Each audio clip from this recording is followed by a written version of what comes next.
Nous sommes en jeudi 1er août assez particulier pour l'université de Cocody qui s'est réveillée dès ce matin avec des échauffourées entre policiers, entre forces de l'ordre et certains membres de la FESI. On fera un point là-dessus.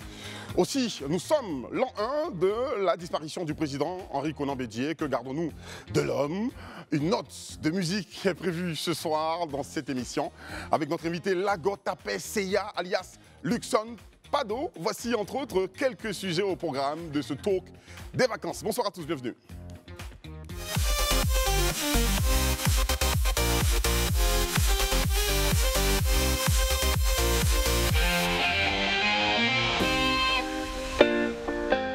Seya Luxon Pado est en concert là-bas au Palais de la Culture. Ce sera donc ce samedi 3 août 2024. On l'accueille tout de suite sur ce plateau. Seya Luxon Pado arrive sur ce plateau avec un fond sonore, la chanson mythique dont le titre est collé donc à cet événement concert. Luxon Pado. Bonsoir, Ayoka. Ayoka, Est-ce qu'on peut faire une démonstration quand même de là-bas avant? C'est payant? D'accord.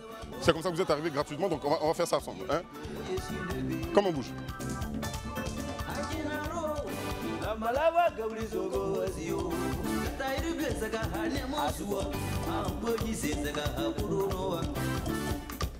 C'est parti qui chauffe là.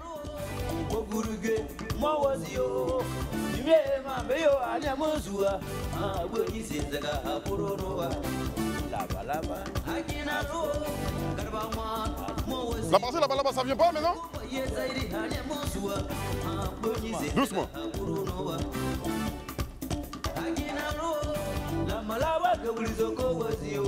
Qui nous rejoint? Qui nous rejoint? Qui nous rejoint?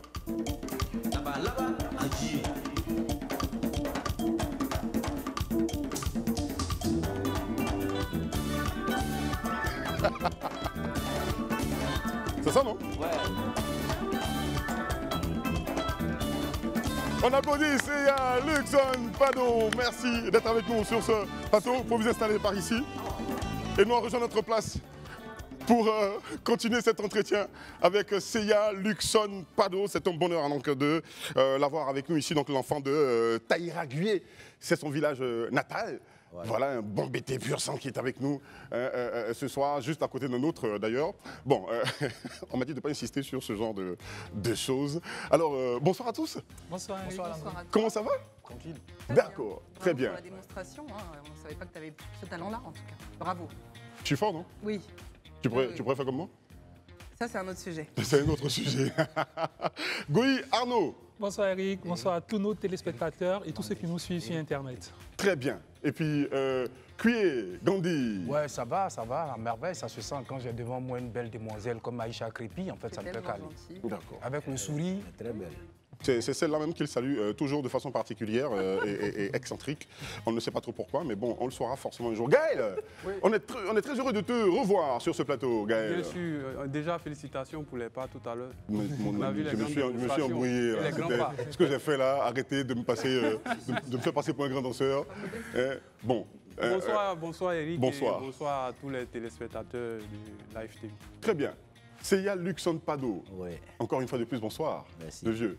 Eric, on est ensemble. Le patriarche du genre musical aujourd'hui. Amen. Comment voudrais-tu que toute la Côte d'Ivoire te présente? Le promoteur ou bien... Non, en dehors de ce concert que tu as, la personne, la star, l'artiste Luxon Pado. L'artiste Luxon Pado. Voilà, comment voudrais-tu que la Côte d'Ivoire te voie aujourd'hui? Soit quelqu'un qui a l'amour de la musique, de la culture ivoirienne et africaine. Très bien. Là, et qui a imposé un rythme de Lavalava, qui est la danse du canard. Très bien. Que vous êtes en train de... On peut se tutoyer, hein? On peut se tutoyer tranquille. Moi, j'adore ça. C'est un plateau de vacances, on est tranquille par ici. La carrière a démarré quand même en 1982. 82, wow. À Paris, le 29 juillet, à l'hôtel Nico, dans le 15e arrondissement de Paris. D'accord. Et ma carrière a commencé en présence de feu Ernesto Guégué et Fulgence Cassi. C'est l'un des rares, hein. Sa carrière a commencé à Paris. Ouais, il n'a pas commencé à Abidjan avant de chercher son mais visa pour aller chanter. C'est la même chose. La même chose. Ouais. D'accord. C'est le sérieux qu'on met dans la sauce qui fait une sauce. Très bien. Voilà, tu veux commencer à Abidjan ou à Daloa ou bien à Paris, Ouais. et puis voilà, être une star. Donc c'est un succès quand même qui est resté dans l'équilibre, évolution. Dieu m'a fait grâce. Mais oui, pendant tout ce temps-là, quel est le secret de Seya Luxon Pado? C'est l'amour pour la musique africaine. D'accord. Et le respect de cette culture-là. Très bien. Le concert s'intitule Concert Laba Laba, parce que c'est le genre, on ne va pas dire qui a révélé Luxon Pado, parce que bien avant Laba Laba, il y avait bien autre chose, des chansons qui nous ont bercés, qui nous ont fait danser. Oui, il y a le Digba déjà, Ben voilà. Digba qui est la danse même BT, que nos parents... Est-ce qu'on appelle Aloukou là aussi, non? C'est différent de l'Aloukou? Non, Aloukou, c'est comme on peut appeler Aloukou, du zouk, cadence. Très bien. Pas Zouglou. Le Digba, c'est ça, c'est le 6-8. Le 6-8. Voilà. À chez nos pays, c'est chez moi là. D'accord. Très bien. C'est ce qu'on appelle le gbégbé. Voilà, C'est le le gbégbé. gbégbé, voilà. Ah, d'accord. Donc le gbégbé, c'est le digba. Voilà. Tout un B. Avec le doigt Bon. série simplice, c'est le Digba. Très bien. Et maintenant, bon, comme on peut appeler le fleuve et ses embouchures, Luxon Pado a fait une recherche et créé la danse du canard, qui est le laba-laba qu'on danse maintenant. D'accord. Voilà. Vous avez le droit de lui poser des questions sur ce plateau avec moi. Hein. Le concert a lieu au Palais de la Culture. Hein. C'est sous Oui, quel signe se place cet événement concert? Bon, c'est un concert privé. Les organisateurs ont décidé de faire un show avec Luxon Pado, un concert classe. Et c'est ce qui va se passer ce samedi 3. J'étais en répétition quand le promoteur m'a appelé pour dire qu'il y a la fille qui a besoin de toi. Donc voilà quoi. D'accord. Quelqu'un nous rejoint? Qui est-il? Karmoko Ahmed. D'accord. Merci d'être là avec nous. Vous êtes le promoteur de ce concert. Le promoteur de ce concert, D'accord. directeur d'Africom. D'accord. Très bien. Pourquoi vous avez porté votre choix sur Seya Luxon Pado? Après, actuellement, on fait la promotion beaucoup de la nouvelle musique. Donc, mon choix est parti tout à l'heure sur Papa. J'ai dit pourquoi pas, mais Papa en concert. Vu qu'il y a longtemps, bien sûr qu'il y a cela, 2022, il a fait un concert, mais pourquoi pas fêter ses 42 ans de carrière. D'accord, on y est. 42 Voilà. ans de carrière, c'est pas 4 ans de du jeu, carrière, hein, ça c'est ne pas se du joue jeu. pas. Donc là, on appelle la population ivoirienne à venir casser la baraque au Palais de la Culture. On attend tout le monde parce que ce n'est pas du jeu. On parle de Luxon Pado. Quand il commençait sa carrière, moi, je n'étais même pas encore né. D'accord. Voilà. Mais là, j'aime vraiment sa musique. Mais quand tu grandis, tu découvres toutes ces Luxon chansons, Pado, ouais. toute la chaleur, la ferveur qu'il y a quand on met une chanson de Luxon Pado. C'est pas du jeu. C'est pas du jeu. Tout à l'heure, tu mets du Luxon Pado, tu ne vas pas me voir m'asseoir là, parce que je vais tuer. Donc après, Luxon Pado, on ne peut pas parler de Luxon Pado sans que je participe à son concert. Donc en même temps, j'ai réfléchi tout à l'heure là, j'ai dit non, ma boîte met Luxon Pado en concert. Très bien. D'accord. Et on a l'assurance. Assurer qu'il va casser la baraque. Là, on le voit tout à l'heure, on dit c'est un papa Et je vieux, suis il là ne pour bouge pas. confirmer que samedi 3, en ce moment, les frères Seya sont en répétition. Mon orchestre, les frères Seya, Les frères Seya, c'est l'orchestre. voilà, sous la direction de Kakou Honoré, sont en D'accord. répétition pour le show. Il y a cette constance et cette fidélité quand même des frères Seya avec l'artiste.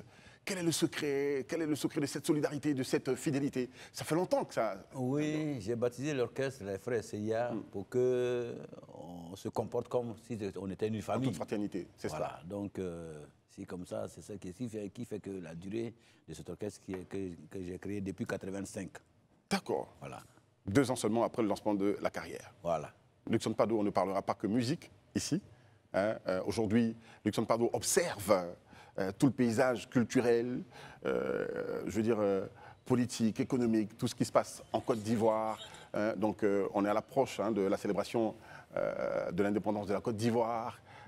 Beaucoup d'événements autour, pas seulement autour de l'indépendance de la Côte d'Ivoire, mais avant, il y a les déguerpissements.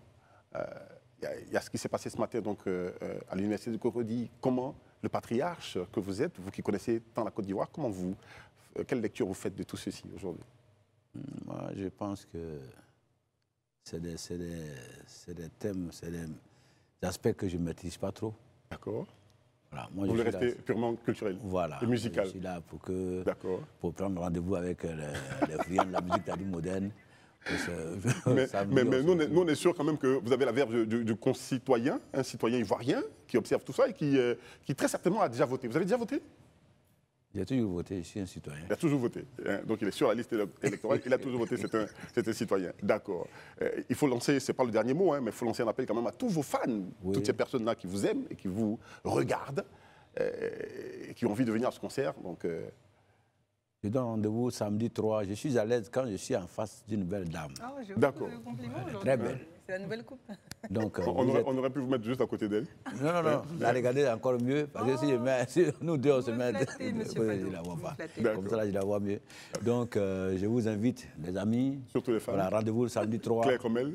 Eh, Faut pas chercher les bras où il n'y en a pas. Non, il n'y a pas de parole là, Voilà, rassurez-vous. donc, samedi 3, les frères Esséya, c'est la démonstration du Laba-Laba D'accord, au Palais de la Culture. très bien. Eric, si tu me permets, hein, je vais interroger le doyen. Bonsoir, doyen. Bonsoir. Bonne arrivée. Merci. Je suis content de vous voir. C'est un honneur d'être à côté de vous. Amen. Ben, moi, je veux savoir, vous chantez communément dans votre patois en BT. Pourquoi ça ne vous a pas inspiré de chanter en français? Ça, c'est des choses que je ne maîtrise pas. Moi, mes mélodies, je les retrouve en baoulé, en gouro, en gula. Mais en vous bété. chantez quoi? C'est-à-dire que quels Je sont les chante thèmes que l'amour. vous, les thèmes Je que chante vous beaucoup touchez la là? femme. La femme. La beauté de la femme. Ah, ok. La beauté de la femme. Oui, la beauté de la femme. Mais il n'y a pas que la femme en souci. Richard Pado est un Oui, gros je chante amoureux. les hommes aussi, mais je suis mieux loti en chantant les femmes, quoi. D'accord. Voilà, il faut respecter la femme. Et justement, vous parliez de femmes, mais quel regard faites-vous de la musique aujourd'hui? Parce qu'après 40 ans de carrière, quand même, il y a des artistes qui ont commencé et puis après qui ont fait autre chose parce qu'ils n'ont pas pu tenir dans la longévité. Oui. Donc, avec toute l'expérience que vous avez, quelle lecture vous faites de la musique ivoirienne aujourd'hui? Elle a grandi, elle Non, a ce mûri? que vous dites, c'est tellement clair. Je l'ai dit tout à l'heure en commençant mes propos, j'ai dit qu'il faut faire des choses avec amour, il faut aimer quelque chose. Si Luxon Pado est là, ce n'est pas par miracle. C'est le respect de la musique, c'est le respect de l'art dans toutes ses dimensions, dans toutes ses formes, qui fait que je suis là. Il faut respecter ce que tu fais pour que l'on te respecte, pour que l'on aussi, celui qui est en face de toi, te respecte. Moi, j'adore trop la musique et j'adore tout ce qui est comme art. Voilà la force de Luxon Pado. Et puis j'ai la chance aussi d'être chanté par toutes les générations. Ça me fait plaisir. Quand je passe comme ça, on chante le téléphone d'Agou, je suis content. La richesse d'un artiste, c'est ça. Un artiste passe et puis on dit, non, on ne sait pas qui passe là, ce n'est pas la peine. Voilà, donc voilà un peu quoi. Oui, papa, je voulais... Et d'où tirez-vous cette force? Parce que vous êtes toujours en forme, toujours jeune, toujours frais. Comment faites-vous, après 42 ans de carrière, pour rester toujours aussi Dieu. en forme? Dieu. On va rajouter à cette question quand même. Aujourd'hui, il est dit que Luxon Pado a pris de l'âge.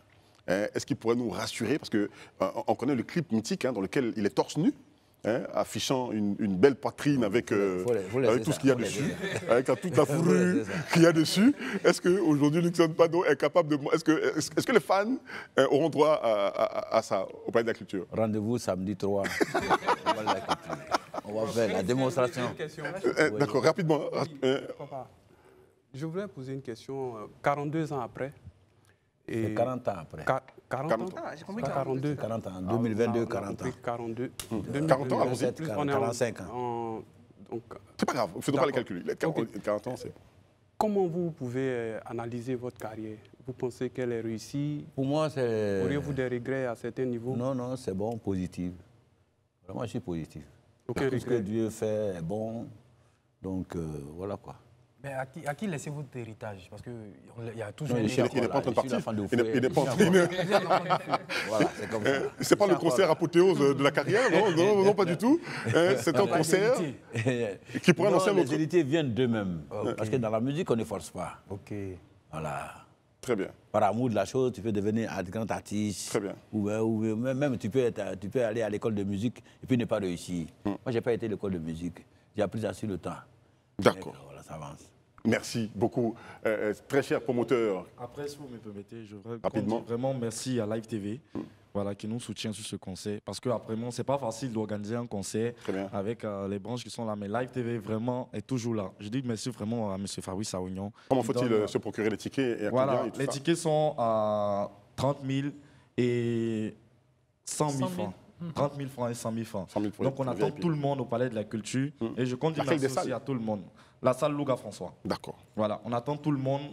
On attend les parents BT pour venir casser la baraque. Il n'y a pas que Et BT. voilà. Moi, je chante avec tout le monde. Voilà, très bien. Mais plus précisément, on a besoin des gens pour casser la baraque. Donc, on connaît les BT en Côte d'Ivoire. D'accord. Merci beaucoup, merci d'être venu. beaucoup, merci. Voilà, on vous raccompagne peut-être avec un autre son hein, pour les raccompagner sur ce plateau. Donc, merci Luxon Pado d'être venu. Gaël, on va libérer Luxon Pado. Merci, merci très cher aîné d'être venu sur ce plateau avec nous. On vous souhaite tout le bonheur du monde et tout le succès donc à votre concert événement. On rappelle samedi 3 août au Palais de la Culture, salle François Louga. Allez-y donc pour célébrer la culture ivoirienne hein, parce que le gbé, c'est de la culture ivoirienne. Hein, il faut danser avec Luxon Pado, ces belles chansons qui nous ont bercé notre enfance et tout ça. Ce sera donc avec plaisir que nous allons le revoir sur cette scène. Très bien, on y va tout de suite avec cette autre info du jour. Où on revient sur ce plateau avec les faits, ce qui s'est déroulé ce matin donc, avec la vidéo du jour. On y va? Dès le matin hein, nous avons été réveillés avec des échauffourées à l'université de Cocody. Vous voyez ce qui se passe en vidéo donc, pendant que nous commentons l'université de Cocody avec des manifestations de certains membres de la FESI qui ont empêché toute activité hein, donc, de se dérouler au sein de l'université de Cocody. Arnaud va nous situer les faits. Oui, alors on sait que depuis le 4 juin, un certain nombre d'étudiants membres de la FESI, justement, 4 étudiants membres de la FESI ont été arrêtés et déférés. La FESI estime, en tout cas dans le communiqué qu'elle a produit, avoir épuisé toute forme de recours et de négociations avec les autorités en vue d'obtenir leur libération. Malheureusement, ce n'a pas été le cas, donc la FESI a décidé de se faire entendre autrement. Depuis hier, ils ont suspendu et bloqué toute forme d'activité académique. Aujourd'hui, à la suite du communiqué qui date du 31 juillet, donc qui date d'hier, ils ont annoncé qu'ils bloqueraient à la fois les entrées de l'université de Cocody, mais qu'ils empêcheraient toute forme d'activité académique. La police en est mêlée et finalement, c'est parti en gaz lacrymogène, dispersion, lancer de pierres, etc. Donc finalement, toute forme d'activité académique a été arrêtée au niveau de l'université de Cocody et la police a tenté de rétablir l'ordre en dispersant les étudiants qui manifestaient. Oui, on en parlait déjà donc, hier ou avant-hier à propos donc, de cette manifestation qui a interrompu la soutenance hein, donc, de ce haut cadre Koné Katina donc, du PPACI. Ça a continué aujourd'hui encore, pas pour arrêter seulement les soutenances de thèse, mais bon, toute activité académique, comme il a dit donc Arnaud, à l'université de Cocody et les forces de l'ordre hein, ont dû faire une intervention musclée. Alors, Gandhi, cette méthode employée par la Fédération estudiantine et scolaire de Côte d'Ivoire, est-ce que c'est la bonne méthode pour réclamer, pour revendiquer? Bonne méthode, mauvaise méthode, en fait, je ne vais pas me prononcer là-dessus, mais je vais dire le constat que je fais, c'est que la FESI est née depuis 1990. Aujourd'hui, elle a 34 ans. À 34 ans, je pense quand on a une personne, on est assez mature dans la vie. Est-ce que la FESI a changé ses méthodes? Est-ce que la FESI a évolué? Je dirais en fait non. Parce que la FESI a toujours négocié et en cas d'échec de la négociation, elle a privilégié en fait toute autre forme de lutte pour se faire entendre. Et c'est ce qu'il y a déjà. Mais déjà, ce que je peux dire, la FESI, en fait, de tout temps, on a connu... Aujourd'hui, on a une image de la FESI, quoi qu'on dise, on a une image de la FESI comme un mouvement étant violent qui veut se faire entendre que par la violence. Le secrétaire général, l'actuel secrétaire général Sié Kambou, l'a dit qu'il revenait aux fondamentaux. Les fondamentaux, c'est quoi? Je pense qu'à travers déjà tout ce qu'il veut faire aujourd'hui, à travers les fondamentaux, qu'est-ce qu'il veut définir de nouveau? Est-ce que la FESI va avoir un visage nouveau, contrairement à ce qu'on a toujours pensé la FESI? Est-ce que la FESI va privilégier le dialogue? Est-ce que la FESI va rester toujours dans sa forme violente? La question se pose. Mais pour revenir au fait du jour, je pense que la FESI a été clairement, en fait, à ce niveau-là, elle a été clairement très précise pour dire que depuis longtemps, elle a essayé de négocier, elle a essayé de discuter, elle n'a pas eu gain de cause. Le constat, c'est qu'on a tendance à croire que dans ce pays-là, les gens ne comprennent que le message de la violence. Voilà. Ça, c'est vraiment un cri de cœur pour les autorités. Pourquoi est-ce qu'on ne peut pas résoudre un problème sans la violence? Surtout que, pour une fois, la FESI a pris l'opinion à témoin pour dire on a discuté, on a dit, on a négocié, mais on n'a pas eu gain de cause. Et parce qu'on n'a pas eu gain de cause, pour pouvoir nous faire entendre, on a essayé d'utiliser cette manière. On ne veut que la libération. Est-ce que les autorités ont été sourdes à cette forme de négociation depuis longtemps. Pourquoi on arrive là? À qui la faute? Parce Je pense que c'est le délai que la FESI attendait qui n'a pas été respecté peut-être. Oui, selon ce qu'on dit, mais déjà, je pense que la FESI a pris tout le monde à témoin pour dire en fait qu'ils ont été arrêtés injustement. De quoi on les accuse? L'autorité n'a pas pu dire en fait quel est le chef-lieu d'accusation jusqu'à aujourd'hui. La FESI a été Gaël, on sait peut-être quelque chose. Sans t'arrêter, Gaël, que sait-on des motifs d'arrestation de ses camarades? À ce niveau, on pourrait se référer au communiqué de la FESI. Le communiqué même n'aborde pas les raisons. Dit que ces 4 étudiants se retrouvent aujourd'hui à la maison, au pôle pénal d'Abidjan, ex-Maca, et puis aujourd'hui, que ce soit du côté des autorités ou même de la FESI qui s'exprime officiellement dans un communiqué et on ne nous dit pas de ce qu'on reproche à ces étudiants-là, là, il y a un véritable problème. Et puis, à côté de cela, de par la méthode, je vais suivre un peu Gandhi, mais sauf que je pense qu'il y a un élément qui manque. La FESI allait à la négociation, ça se passe dans les coulisses, on n'est pas au courant. Et ce qu'on voit aujourd'hui, ce sont les images. Je pense qu'il y a un élément qui a sauté. Ils auraient pu, par exemple, après avoir constaté l'échec au niveau des autorités, faire peut-être une conférence de presse, communiquer. Pour nous faire un récapitulatif des faits, qu'est-ce qui s'est passé exactement? Est-ce qu'ils ont été arrêtés injustement ou pas? Voilà, voici les faits. Voilà. Et si, à telle période, on n'a pas gain de cause, en ce moment-là, on passera à l'action. Mais on n'a pas vu cela. Et c'est ce qui fait qu'on pense aujourd'hui que cette action-là est vraiment à condamner. Ce qui ferait beaucoup plus, donc ce qui pousse à la manifestation, c'est bien les vacances au niveau du palais de justice, les vacances judiciaires, dit-on, c'est ça, qui vont durer 2 mois et qui démarrent ce 1er août. Donc ça veut dire que les affaires en cours sont latentes, ont été interrompues, pour attendre 2 mois après. Ça veut dire que ces jeunes gens vont passer 2 mois en attendant donc le prochain jugement. Aïcha, quelle lecture en fais-tu? Oui, bon, moi je trouve ça assez déplorable. Hier, on l'a dit déjà, il n'y avait pas autant de violence. Je pense que ça va malheureusement peut-être s'aggraver de jour en jour. Après, bon, les revendications sont claires. Par contre, la raison pour laquelle leurs amis ont été arrêtés ne l'est pas. On nous dit qu'il n'y a pas de raison apparente. Je pense que nos forces de l'ordre sont quand même censées, n'arrêtent pas sans motif. Et puis bon, on réclame la libération de 4 étudiants pour qu'ils puissent passer leurs examens. Et en conséquence, on bloque d'autres étudiants et on les empêche de passer leur examen aussi. Donc il n'y a pas trop de logique là-dedans. Finalement, on handicape tout le monde. Donc moi, je condamne évidemment la violence. Ce n'est pas une solution pour moi, mais je pense qu'on doit avoir la version aussi des autorités sur la raison pour laquelle ils ont été arrêtés, pourquoi ils sont encore détenus. Parce que dans une histoire, il y a 2 versions. Dans une histoire, il y a 2 versions. Oui, dans une histoire, il y a 2 versions. Et justement, sur le chef d'inculpation, jusqu'à aujourd'hui, on ne le sait pas très clairement, puisqu'il n'y a pas eu communication des autorités. Et la FESI, elle estime qu'il n'y a absolument rien. Quand vous regardez le communiqué qui a été produit par la FESI, ils estiment que des étudiants rentrés à la maison, ils ont été pris par la police. Ce que je voudrais souligner quand même, c'est peut-être 2 éléments, très rapidement. Déjà, la célérité de la justice. Le temps, enfin notre temps n'est pas forcément le temps de la justice parce qu'une instruction, ça prend souvent du temps, mais ce serait bien en fait que les instructions soient un peu plus rapides. Et puis deuxièmement, c'est au niveau de la liberté également de la justice parce que la FESI appelle les autorités à libérer les personnes qui sont détenues. Or, ils sont dans une procédure judiciaire. Donc, s'il doit y avoir libération, ça doit être du fait de la justice et non pas des autorités. Donc, si les autorités arrivent à les libérer, en tout cas, c'est ce qu'on souhaite pour que tout puisse se calmer, c'est quand même un empiètement à la liberté en fait, de la justice, du pouvoir judiciaire, parce que ce sera quand même un peu étrange que des personnes sont arrêtées par la justice, doivent être jugées, et puis on dit, des autorités viennent, on dit, bon, il n'y a plus de procédure, il faut que ces personnes-là soient libérées, alors qu'il y a un chef d'inculpation. Donc, il y a peut-être quelque chose à voir. La FESI peut-être à respecter la procédure. Éric, non, à ce niveau-là, je ne partage pas cet avis. Parce que moi, ce que je veux dire, en fait, des gens qui ont été arrêtés, quand des gens sont arrêtés, déjà, il y a un motif pour lequel ils ont été arrêtés. Et jusqu'à ce jour, la FESI n'a aucune information sur le motif pour lequel ils ont été arrêtés. Dans ce pays-là, on voit le procureur de la République, par moment, qui se précipite à dire, en fait, tel a été arrêté pour tel motif, mais on l'accuse, mais ça n'a pas été le cas. Et déjà, la FESI prend l'opinion à témoin pour dire qu'on a négocié, ils ont été même rassurés. Qu'est-ce qu'ils disent? Est-ce qu'il faut laisser nos amis en prison pour qu'ils perdent leur année? C'est une question de vie ou de mort. est-ce qu'il faut pouvoir les libérer de façon Vieux de mort, provisoire? entre griffes. Oui, Vieux de oui. mort par rapport à l'année académique. Oui, justement, hein, est-ce qu'il faut abusé pouvoir comme les vieux de libérer? mort, Est-ce qu'il faut pouvoir les libérer pour qu'ils puissent partir composer, comme on pourrait parler par exemple d'une libération provisoire et bien une libération conditionnée? Mais je pense que ça n'a pas été le cas. Et moi, je pense qu'en société, il y a ce qu'on appelle des jugements d'opportunité.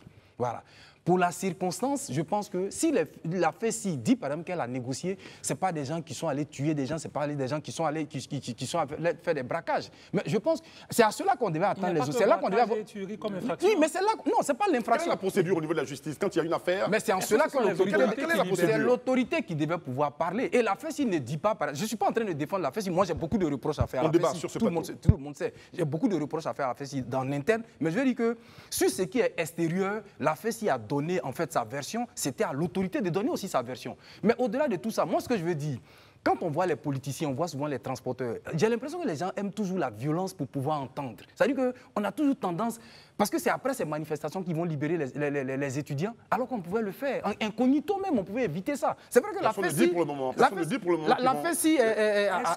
a quand même les reproches qu'on peut pouvoir lui faire. Mais je veux dire que sur la question, depuis longtemps, des gens sont rentrés en contact avec les autorités. On souhaiterait que nos amis soient libérés pour qu'ils puissent composer. Ils n'ont pas fait la première session. La deuxième session, c'est vrai, on a un haut là sur la FESI exagère, mais à un moment donné, l'autorité aussi a sa part de responsabilité. Et il faut le dire. La justice a décidé qu'il y a un report. OK ? Pourquoi la FESI n'accepte pas ce report? Pourquoi la FESI devrait se mettre au-dessus de l'autorité? Voilà, donc bon, ils l'ont dit, c'est pour ne pas que les étudiants perdent leur année, mais ceux qui sont arrêtés, ils perdent leur travail. Les autres personnes qui sont détenues aussi, elles perdent leur travail, elles perdent leur famille, quelquefois ça occasionne même des divorces, etc. Donc, du moment où vous êtes arrêté, il y a forcément des conséquences pour tout le monde, ce n'est pas propre à la FESI. Et deuxièmement, je ne crois pas que ce soit le rôle des autorités, notamment politiques, dans un État, de libérer des prisonniers qui sont détenus par la justice. Si tel était le cas, ce serait quand même un peu dangereux pour la liberté de la justice. Et puis, tu dis que... En Côte d'Ivoire, les pouvoirs sont séparés. Exactement. Et tu disais que le procureur s'empresse souvent de faire des... Mais il y a des centaines de procès qui sont instruits par le procureur par an. Le procureur ne fait pas des communications sur ces centaines de procès. Donc, voilà, on ne va pas dire que parce qu'il n'y a pas de communiqué du procureur, systématiquement, il n'y a pas de chef d'inculpation. Je comprends que jusqu'à présent, j'entends bien que jusqu'à présent, les autorités n'ont pas communiqué sur les chefs d'inculpation. On ne sait pas trop pourquoi. Mais ce n'est pas parce qu'on n'a pas communiqué qu'il n'existe pas de chef d'inculpation. Non, moi, ce que je veux dire, la FESI n'est pas au-dessus des lois. Hein. La FESI, un étudiant n'est pas au-dessus de la loi. Mais je veux dire, dans ce qui s'est passé, quand on prend le cas qui s'est passé, voici des gens qui prétendent que leurs camarades ont été arrêtés à Yopougon sans raison valable, sans justification. Quand c'est une manière implicite d'accuser l'autorité. Donc l'autorité doit pouvoir dire voici ce qu'on leur reproche, voici ce qui a été dit. C'est là en fait que j'attends. C'est le mutisme de l'autorité qui est inquiétant. Voilà, c'est ça que je dénonce. Qu'est-ce qui a été demandé? Liberté provisoire? Non, ils ont demandé la simple libération de leurs camarades et qu'au mieux, ils ne savent pas les motifs pour lesquels ils ont été arrêtés. Moi, je ne dis pas qu'on doit s'empresser, mais je dis, mais la FESI, quoi qu'on dise, qu'on le veuille ou pas, la FESI, c'est un mouvement important. Est-ce que c'est justifié pour tout ce qui se passe aujourd'hui? Il faut condamner la violence. Véritable chaos auquel oui, on a insisté il faut ce matin. condamner la violence sur toutes ses formes, quelles que soient. Il faut condamner. Mais je veux dire, la violence par moment, même s'il ne faut pas l'applaudir, mais je veux dire, qu'est-ce qu'on aurait souhaité pour ces individus-là, en l'état actuel des choses? On les laisse, on ne manifeste pas. La FESI veut tout simplement dire que là, on se fait entendre, on prend l'opinion à témoin, et puis pour que les gens viennent à nous pour dire, bon, discutons. En fait, malheureusement, c'est ce à quoi on a été invité par moment dans ce pays-là. Voilà. Sinon, moi, je ne suis pas pour que la FESI utilise forcément la violence. Mais je veux dire qu'aujourd'hui, pour la première fois, la FESI utilise des canaux de négociation et elle arrive à faire un point, mais malheureusement, l'autorité est muette sur ce genre de choses. Il y a des règles, De toute façon, il y a des règles dans ce pays. Il y a des règles. Gaël va réagir là-dessus. C'est un débat qui revient beaucoup, surtout dans la gestion des syndicats et des partis politiques. Hein, oui, parce qu'on parle de séparation du pouvoir. Qu'est-ce qui pourrait justifier le fait qu'aujourd'hui, 4 individus de la FESI interpellés puissent être libérés parce que l'exécutif serait entré en action? Non. Quand on parle d'une instruction judiciaire, il faut que la FESI, je ne sais même pas si... Bon, je suppose qu'ils ont un avocat pour suivre la procédure. C'est une procédure judiciaire, comme l'a dit tout à l'heure Arnaud. Voilà, donc il faudrait que la qui observe une certaine démarche, avec possibilité de report. En même temps aussi, il y a les vacances judiciaires qui ne jouent pas à l'avantage de la FESI. Les vacances judiciaires, c'est à partir... Qui ne jouent pas à l'avantage des jeunes gens qui sont en prison. Donc, bref... il faut qu'on pense surtout Aïcha l'avait déjà dit, aux autres étudiants. Quel dénouement pensez-vous qu'il va y avoir? Parce que je vais finir là-dessus. Parce que nous autres avons été aussi étudiants. Il y a des faits qui arrivent souvent. En tant qu'étudiant qui, à la limite, ne vous intéresse pas, vous voulez seulement venir faire les cours, bien faire les compositions, aller chez vous. Et puis, pour des choses comme ça, on vous empêche tout le temps. Il faut que ça aussi, ça cesse à un certain moment. Il faut que ça s'arrête. Parce que la démarche de la FESI n'est pas, pour moi, à mon sens, n'est pas forcément la bonne. Voilà. D'accord. Je dis, en fait, c'est bien important. C'était l'occasion. C'était l'occasion de tout trouver. Hein. Il faut condamner la violence sous toutes ses formes. Et on a été là, on n'a pas toujours été d'accord avec la FESI. Mais j'ai dit pour une première œuvre où la FESI dit qu'elle a discuté, il fallait que l'autorité vienne dire ce qui s'est passé. On attend que l'autorité, justement, réagisse. On va prendre cela comme un cri de cœur, comme un message. Il s'est exprimé, il a dit que s'il n'était pas libéré, demain, ça allait continuer. On va passer sur ce sujet. Mais je ne sais pas si l'autorité a l'obligation de se justifier. Le tribunal public n'est pas le vrai tribunal. Ça, il faut le comprendre aussi. Très bien. Merci à tous d'être intervenus. On espère que ça va se calmer et que demain, on ne se reverra pas avec encore des troubles au niveau de l'université de Cocody, qu'on laissera donc ceux qui vont composer, ceux qui ont des manifestations, ont des mémoires, des thèses à soutenir, le fassent mais tranquillement donc, à l'université de Cocody et que cette affaire trouve un dénouement. Nous ne sommes pas heureux de savoir que 4 individus sont en prison. S'il faut les libérer, il faut les libérer. S'il faut discuter, il faut s'asseoir autour de la table de discussion et puis trouver une solution. Mais surtout, il faut respecter les institutions judiciaires de ce pays, de notre pays, la Côte d'Ivoire. Allons-y tout de suite avec l'info du jour.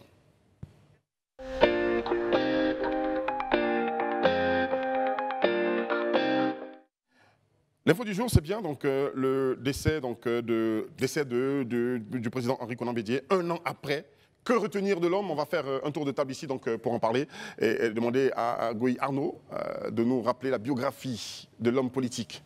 Écoutez, le président Henri Konan Bédié est véritablement un homme d'État qui a servi son pays à différents postes et très jeune déjà parce qu'après avoir fait l'école normale de Dabou, il est allé étudier à Poitiers le droit et très rapidement, déjà en 61, il était ambassadeur de la Côte d'Ivoire aux États-Unis avant de revenir au pays comme ministre des Finances entre 68 et 77. Après, on l'a retrouvé à la tête de l'Assemblée nationale de 80 jusqu'à 93, au décès du président Houphouët-Boigny, où finalement, il a été porté à la tête du pays et élu en 95 dans des conditions assez difficiles quand même, puisqu'il y avait des boycotts, etc. Il a connu l'exil à la suite du coup d'État de 1999 fait par le général Guéhi et à la faveur du Forum de réconciliation qui avait été initié par le président Laurent Gbagbo. Il est revenu en Côte d'Ivoire en 2001 pour participer justement à ce forum. Il a été investi comme candidat du PDCI en 2006, même s'il a fallu attendre 2010 avant que les élections finalement puissent se tenir.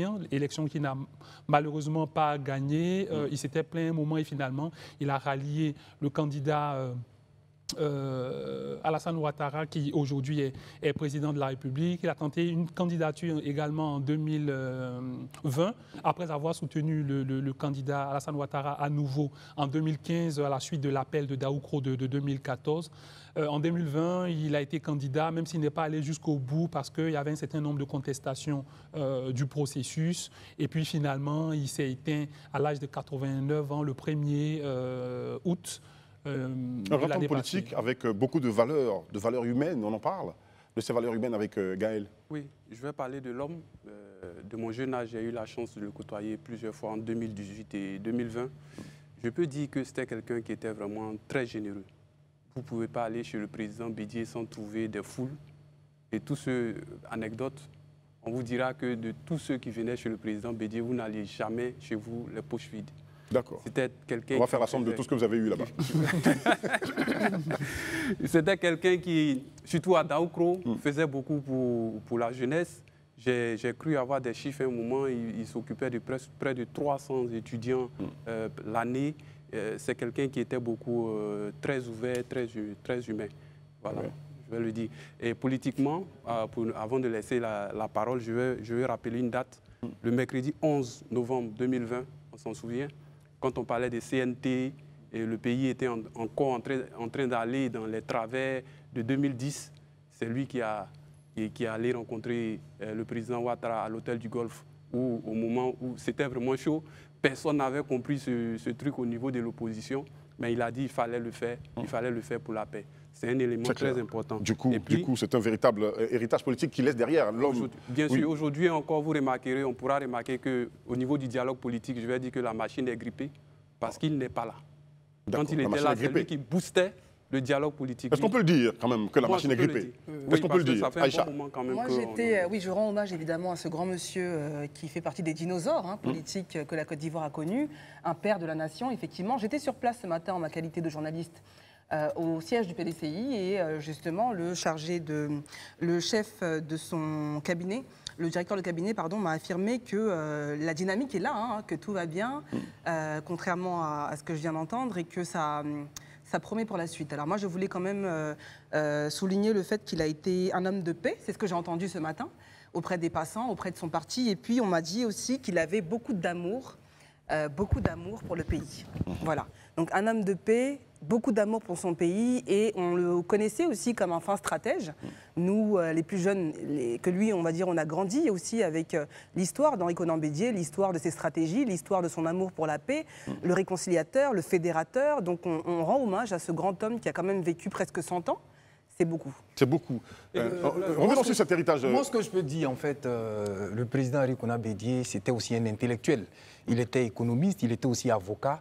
Et je pense que c'est cet aspect-là que je voulais saluer. Voilà, vraiment. Ça a été un homme de paix. Et il a été toujours un homme modéré. Et il est de ceux qui ont bâti la Côte d'Ivoire parce qu'il est resté, en fait, dans les entrailles du premier président de la République. D'accord. Voilà.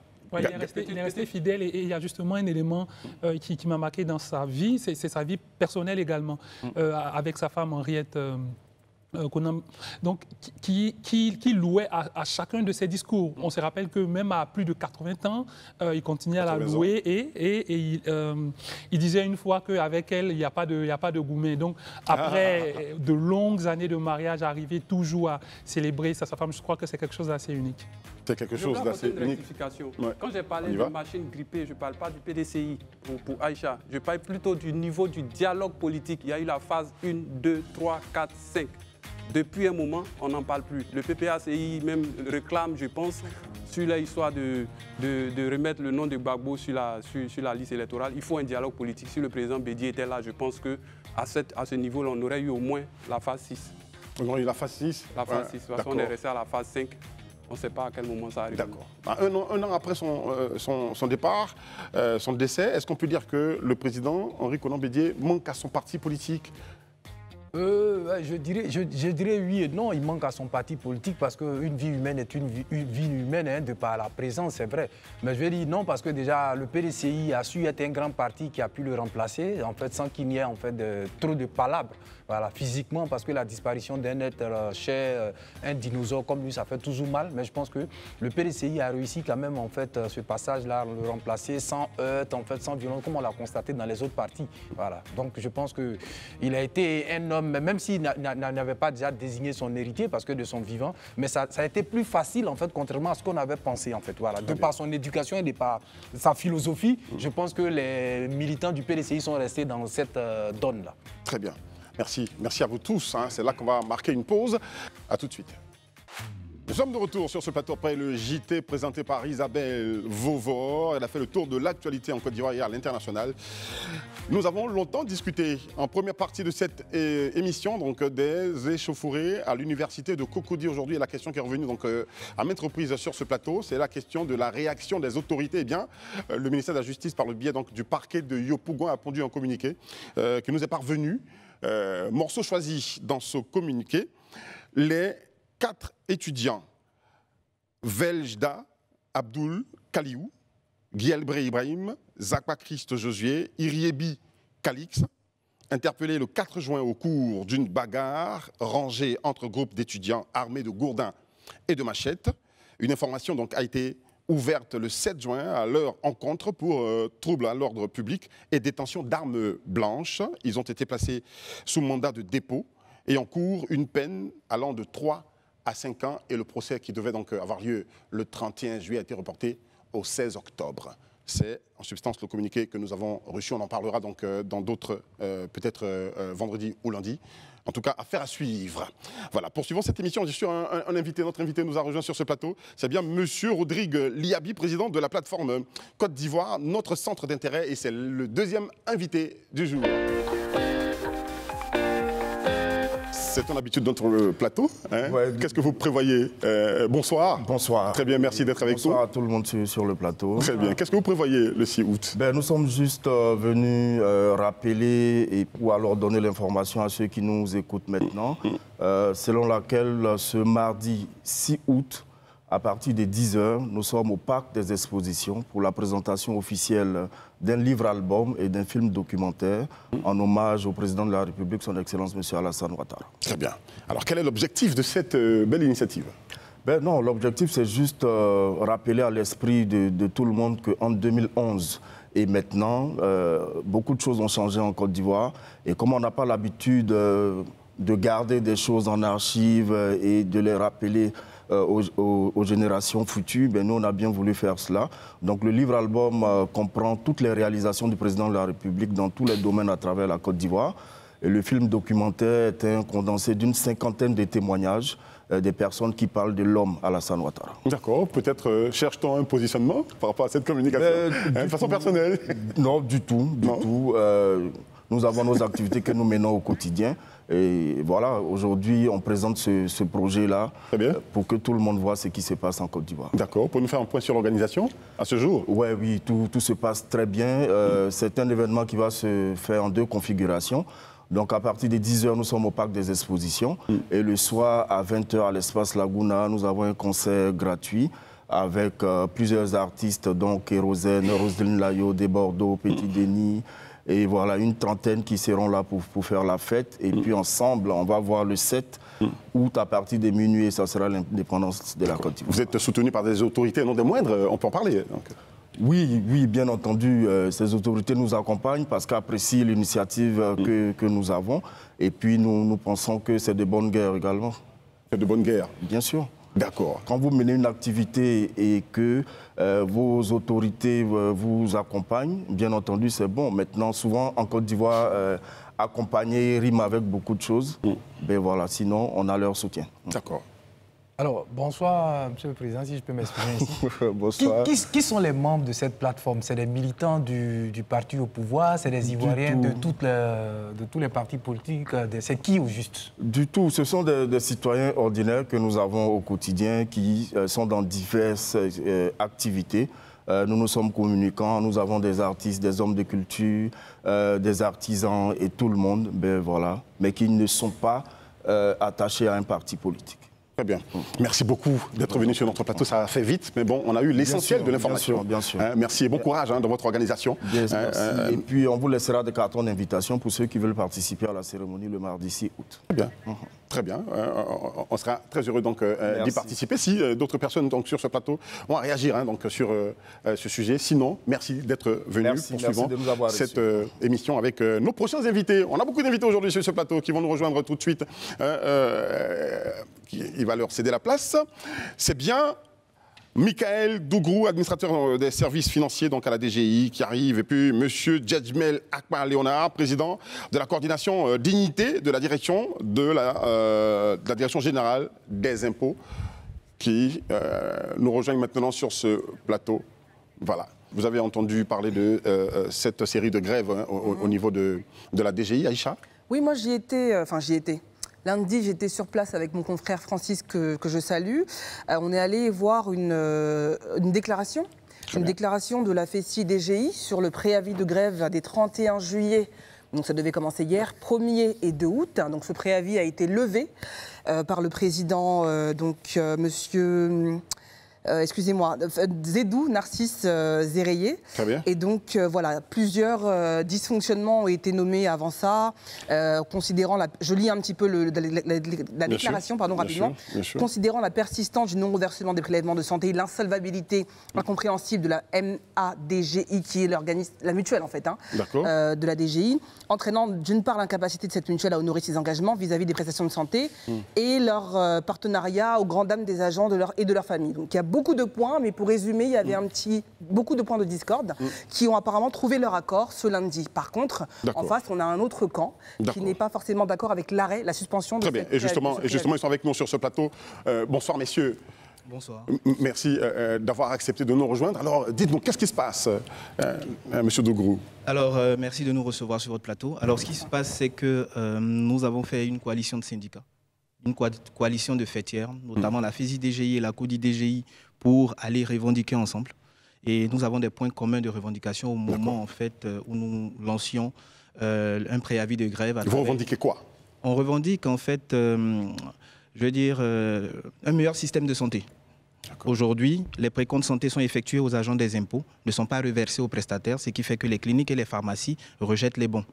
Au niveau du système de retraite des agents des impôts, nous avons un retard qui s'évalue à 1,4 milliard, d'accord, sur un cumul en fait d'une année environ pour les prestations de retraite. C'est-à-dire que quelqu'un qui a été précompté pour son assurance retraite a des retards en fait de reversement. C'est tout, je veux dire, c'est le plus gros. Quel est le point de désaccord entre les différentes fêtières? Pourquoi aujourd'hui vous partez en rang dispersé? Alors, on part en rang dispersé aujourd'hui parce que les points d'accord qui ont été présentés par la Fédération des syndicats et tout ne sont pas contenus dans un protocole d'accord. Vous savez que quand on est une structure syndicale, la première des choses qu'on fait après avoir revendiqué, c'est de signer un document qui atteste en fait justement que nous sommes tombés d'accord et que voici comment les choses vont se dérouler. Ici, il s'agit de sommes d'argent qui nous a été précomptées. Nous considérons que c'est un braquage parce que c'est notre argent qui devait être reversé aux prestataires. Ça n'a pas été. Celui qui a cette somme-là, qu'il le remette aux prestataires pour que nos collègues puissent se soigner. C'est juste on demande de meilleures conditions, en fait, un accès aux soins de santé par rapport aux précomptes qui nous ont été faits. Pardon, hein. Vos collègues disent qu'un accord a été trouvé avec le ministère des Finances et du Budget, donc le ministre d'État et le ministre de la Fonction publique et de la modernisation de l'administration. Ils l'ont écrit et ils l'ont dit qu'un accord a été trouvé. Vous dites que c'est faux? Madame, un accord se matérialise par un acte écrit. Donc il n'y a pas d'acte écrit. Donc ce qui se passe, ce que nous réclamons, c'est le protocole qui confirme cela. Je vais laisser la parole au président de la coordination lui-même vous donner plus de détails en fait sur le contenu de nos positions. Une question, déjà, en fait. Moi, je vais dire, quand vous avez discuté avec le patronat, si je peux m'exprimer ainsi, en fait, sur quoi vous n'êtes pas entendu? Qu'est-ce qu'ils vous disent quand vous parlez du reversement de en fait, vos cotisations? Alors, je vous remercie. Alors, de toutes les démarches que nous avons eues à Bénin, alors, qu'est-ce qu'ils nous disent? C'est que c'était une question que nous allons étudier. Nous prenons bonne note. Nous allons regarder de plus près la question. D'accord. Mais il faut préciser que c'est une question vieille de 2 ans. C'est un cycle qui se répète. Déjà 2 ans en arrière, les mêmes situations sont présentées 2 fois. Il a fallu que les syndicats, n'est-ce pas, nous livions, que la question trouve une réponse. Alors, pour encore, cette fois-ci, c'est difficile à accepter, difficile à comprendre, dans la mesure où c'est une question de santé. C'est une question de santé. Aujourd'hui, à la DGI, c'est plus de 3000 femmes. 3000 hommes également. Point total de 7000 agents. Alors, 3000 femmes, c'est une question de la mère et de l'enfant. Nous disons, quand on a discuté avec le ministre et que le ministre dit qu'il va regarder de plus près la question, c'est bien évidemment qu'on lui concède cela. Et qu'il ne peut pas regarder, mais la maladie n'attend pas. La maladie ne va pas attendre. Est-ce qu'il vous a donné un délai? Il n'y a pas de délai, justement. Parce que s'il y avait un délai, on aurait eu un document écrit.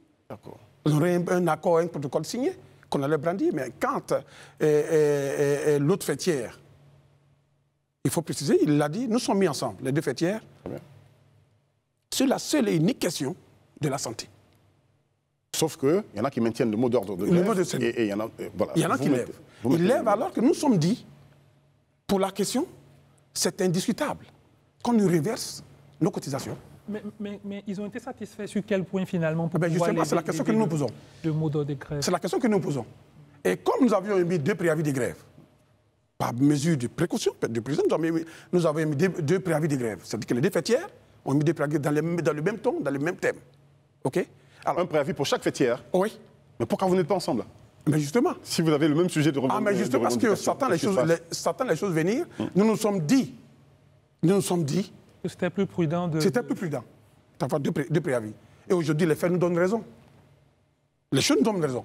Parce qu'aller à des discussions sur la base de ce qu'on a pris bonne note, qu'on va revenir, mais la maladie n'attend pas. Et qu'au lendemain, On se voit en train de lever un mot d'ordre alors qu'il n'y a pas eu véritablement d'acquis.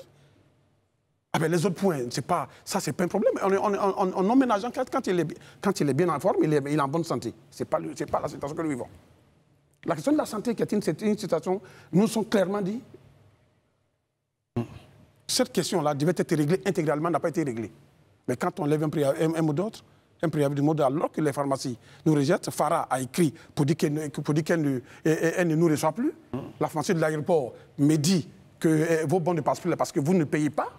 Mais c'est difficile à accepter. D'accord. Monsieur le Président, moi ce que je veux savoir, quel est aujourd'hui le bilan de la grève pour les premiers jours? Quand vous faites en fait l'état des lieux, quel est le bilan de la grève? Est-ce que vos agents, vos membres ont montré sur le terrain que vous étiez effectivement majoritaire? Eh bien, vous ont montré effectivement que c'est vous qui étiez en fait non content et vous avez montré que vous maîtrisez le terrain. Ah oui, mais ça ne s'exprime même plus. Parce que les statistiques, le terrain, nous sommes au deuxième jour, ben, nous sommes à plus de 85%. D'accord. Sur la grève au niveau national. Jusqu'où êtes-vous prêt à aller pour vous faire entendre? Parce que maintenir un mot d'ordre de grève, c'est peut-être immobilier toute... vous avez déjà certainement situé qu'est-ce qui vous divise, mais jusqu'où vous êtes prêt à aller? Vous allez maintenir ce mot d'ordre de grève jusqu'à quand? C'est pour ça que nous avons lancé, nous avons appelé l'attention du gouvernement, du président de la République, de la Première Dame, et de tous les ministres en charge, et de la santé, c'est-à-dire du budget et des finances, et de la femme et de l'enfant, pour dire que c'est une question quand même essentielle. Et nous comptons nous avions été aujourd'hui reçus par le cabinet de Madame la ministre de la Femme et de l'Enfant sur la question. Mais ça a été dans la salle une rencontre, vraiment ça a été émouvant, ça a été triste, parce que la réalité est en face de nous. Et ça, je pense qu'il ne faut pas le cacher, la réalité est en face de nous. Ah ben, au terme des 3 jours, nous irons faire un bilan. D'accord. Alors nous appellerons une assemblée générale, n'est-ce pas, de restitution. Le lundi, au site fiscal de Yopougon. Ouais. Et tous les camarades, sur tout l'état du territoire national, ils vont je pense, descendre tout sur Abidjan. Nous allons ensemble comprendre, décider, analyser les 3 jours et vraiment en tirer les conséquences et faire les projections. Je souhaiterais préciser quelque chose. Vous savez, en matière syndicale et dans toutes les associations, il y a ce qu'on appelle le parallélisme des formes. Nous allons en assemblée générale pour faire un préavis et déposer un préavis de grève. Quand on doit lever le préavis, c'est l'assemblée générale dans sa souveraineté qui décide, comme ce que nous allons faire. On ne prend pas 2 individus pour se présenter devant un micro pour dire oui, la grève est levée. Non, ici, il s'agit de questions de santé. Donc, il faut qu'on soit très, très ferme sur ces questions-là. C'est la vie des gens qui est menacée. On a failli perdre des collègues à l'Institut de cardiologie. On a même des fausses couches dans nos rangs. Donc franchement, quand vous demandez tout à l'heure où on est prêt à aller, mais on est prêt à aller jusqu'au bout du bout. La prochaine étape, ça sera d'assigner le top management de la Direction générale des impôts, le top management de la MADG devant les autorités judiciaires. Ça, c'est clair. Merci à vous, monsieur. On est au terme de cette émission, malheureusement. Merci à vous, monsieur Michael Dougou. Je rappelle que vous êtes administrateur des services financiers donc, à la DGI et secrétaire général de l'Alliance Nouvelle des agents de la Direction générale des impôts, ANA-DJ. C'est cela. Et puis, monsieur Djadjmel Akba Léonard, vous êtes président de la coordination dignité de la Direction générale des impôts. Vous allez, président, nous donner votre dernier mot avant de nous quitter? Ah ben, le dernier mot, c'est remercier déjà les camarades pour la mobilisation exemplaire sur le terrain et appeler, continuer la mobilisation. Nous appelons à l'Assemblée générale des institutions le lundi matin aux impôts de Yopougon. Très bien. Nous restons à votre écoute. Vous pouvez venir sur ce plateau mais quand vous voulez donc, pour nous informer de la suite de cette affaire pour laquelle nous souhaitons donc, un dénouement heureux pour les agents donc, de la DGI. C'est cela. Merci à vous tous d'avoir regardé cette émission, de nous avoir suivis sur les réseaux sociaux et d'avoir commenté et partagé le direct de cette émission. Nous prendrons plaisir à vous retrouver demain, même heure, sur Live TV, la télé sans filtre. Shalom. Au revoir.